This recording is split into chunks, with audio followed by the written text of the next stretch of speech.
Um, some of them are going to sound like, well, you've heard it before, but it's worth re-emphasizing. I think the first is you need to work, depending upon how well you want to do, and particularly if you're starting a company, you need to work super hard. So what does super hard mean? Well, when my brother and I were starting our first company, instead of getting an apartment, we just rented a small office and we slept on the couch. And we showered at the YMCA, and we're so hot up we had just one computer, so the website was up during the day, and I was coding at night, 7 days a week, all the time. And I sort of briefly had a girlfriend in that period, and in order to be with me, she had to sleep in the office. So work hard, like every waking hour. That's the thing I would say particularly if you're starting a company.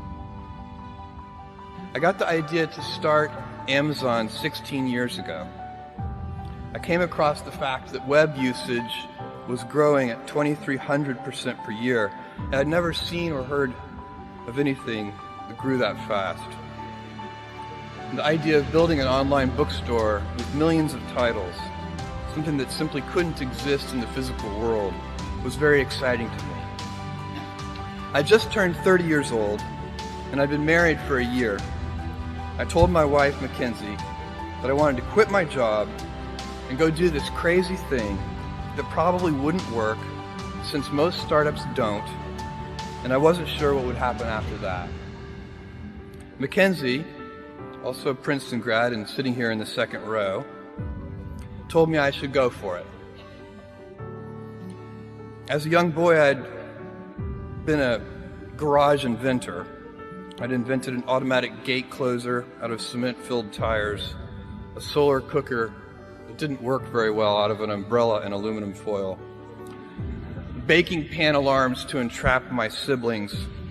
I'd always wanted to be an inventor, and she wanted me to follow my passion. I was working at a financial firm in New York City with a bunch of very smart people, and I had a brilliant boss I much admired. I went to my boss and told him I was going to start a company selling books on the internet. He took me on a long walk in Central Park, listened carefully to me, and finally said, "That sounds like a really good idea, but it would be an even better idea for someone who didn't already have a good job."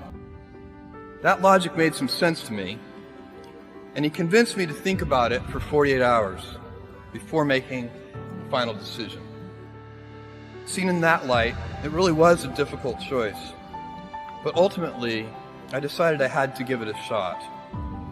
I didn't think I'd regret trying and failing.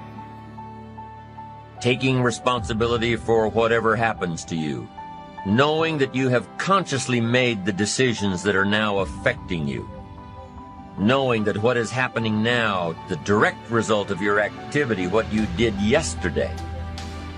Self-reliance is basically counting on yourself, trusting yourself, being confident with yourself, being responsible to yourself, trusting the conclusions that you have developed from your study of experiences and philosophies, learning from the mistakes that you have made, being self-reliant. They say that by deciding not to carry an umbrella every day, you have made the decision to endure an occasional drenching. Translation? By not being prepared, you make the choice of getting caught in some of life's unpleasant circumstances. Failures, economic losses, professional losses, personal losses. By not being prepared, it's your choice. By being prepared, you increase your chances of success.